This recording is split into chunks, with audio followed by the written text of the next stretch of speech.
Mến chào các bé. Chúng ta sẽ đến với một câu chuyện cổ tích Việt Nam. Và câu chuyện được mang tên Mỹ Châu Trọng Thủy. Các bé cùng lắng nghe nha. Sau khi An Dương Vương xây thành Cổ Loa, thần Kim Quy cho An Dương Vương một cái móng của mình để làm lẫy nỏ mà giữ thành. Theo lời thần dặn, nỏ có được cái lẫy làm bằng móng chân thần sẽ là chiếc nỏ bắn 100 phát trúng cả 100, và chỉ một phát có thể giết hàng ngàn quân địch. An Dương Vương chọn trong đám gia thần được một người làm nỏ rất khéo, tên là Cao Lỗ, và giao cho Cao Lỗ làm chiếc nỏ thần. Lỗ gắng sức làm trong nhiều ngày mới xong. Chiếc nỏ rất lớn và rất cứng, khác hẳn với những chiếc nỏ thường, phải tay lực sĩ mới dương nổi. An Dương Vương quý chiếc nỏ thần vô cùng, lúc nào cũng treo gần chỗ nằm. Lúc bấy giờ, Triệu Đà làm chúa đất Nam Hải, mấy lần đem quân sang cướp đất Âu Lạc. Nhưng vì An Dương Vương có nỏ thần, quân Nam Hải bị giết hại rất nhiều, nên Triệu Đà đành cố thủ, chờ đợi thời cơ.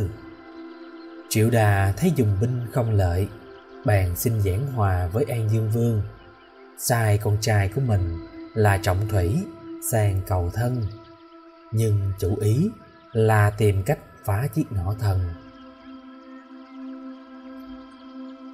Trong những ngày đi lại để giả kết tình hòa hiếu, Trọng Thủy gặp được Mỹ Châu, con gái yêu của An Dương Vương, một thiếu nữ mài ngài, mắt phượng, nhan sắc tuyệt trần.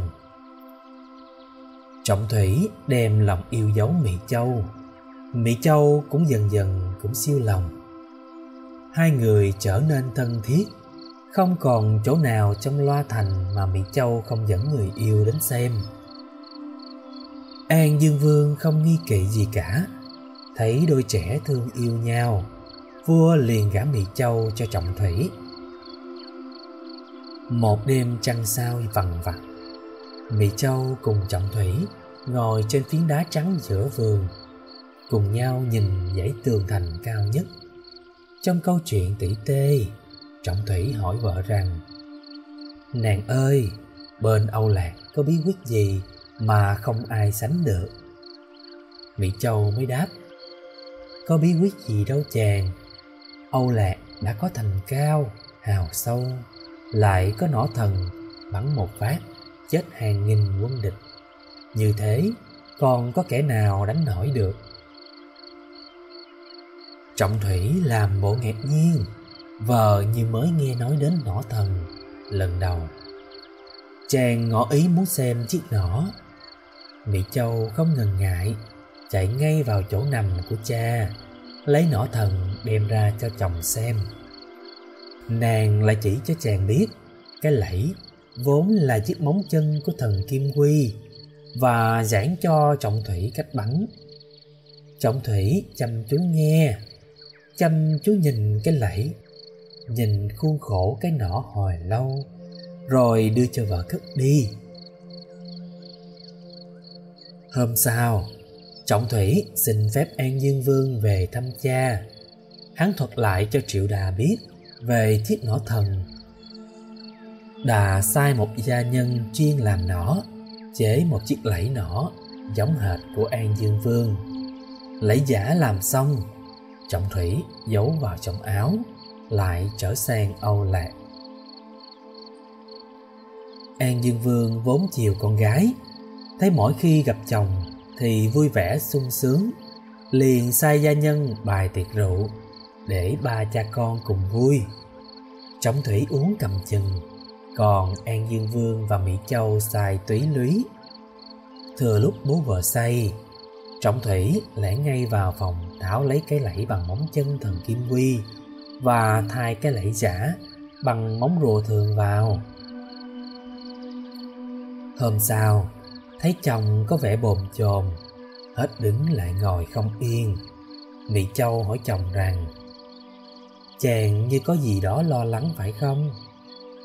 Trọng Thủy mới đáp: ta sắp phải đi. Phụ vương dặn phải về ngay để còn lên miền Bắc. Miền Bắc xa lắm nàng ạ. Mỹ Châu buồn rầu lặng thinh.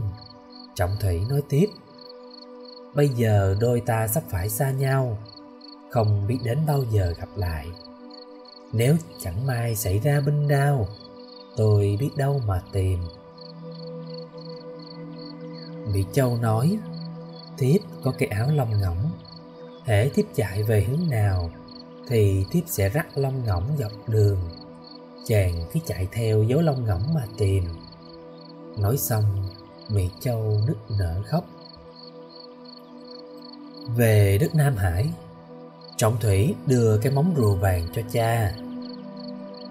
Triệu Đà mừng rỡ vô cùng, reo lên rằng: phen này đất Âu Lạc sẽ về tay ta. Chỉ ít ngày sau, Triệu Đà đã ra lệnh cất quân sang đánh Âu Lạc. Nghe tin báo, An Dương Vương cậy có nỏ thần, không phòng bị gì cả. Đến khi quân giặc đã đến sát chân thành, An Dương Vương sai đem nỏ thần ra bắn, thì không thấy linh nghiệm nữa. Quân Triệu Đà phá cửa thành, ùa vào. An Dương Vương vội lên ngựa, đèo Mỹ Châu sau lưng, phi ngựa thoát ra cửa sau. Ngồi sau lưng cha, Mỹ Châu bứt lông ngỗng ở áo, rắc khắp dọc đường. Đường núi gập ghềnh hiểm trở, ngựa chạy luôn mấy ngày đêm, đến Dạ Sơn gần bờ biển. Hai cha con định xuống ngựa ngồi nghỉ, thì quân giặc đã gần đến. Thấy đường núi quanh co dốc ngược, bóng chiều đã xuống, không còn lối nào chạy. An Dương Vương liền hướng ra biển, khẩn thần Kim Quy phù hộ cho mình.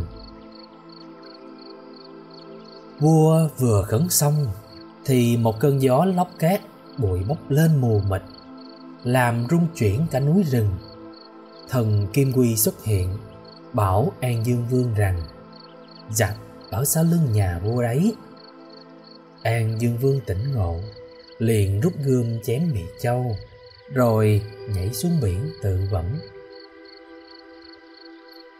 Quân của Triệu Đà kéo vào chiếm đóng Loa Thành, còn Trọng Thủy một mình một ngựa theo dấu lông ngỗng đi tìm Mỹ Châu. Đến gần bờ biển, thấy xác vợ nằm trên đám cỏ, tuy chết mà nhan sắc không mờ phai. Trọng Thủy khóc òa lên, thu nhặt thi hài đem về chôn trong thành, rồi đâm đầu xuống giếng trong thành mà xưa kia Mỹ Châu thường tắm.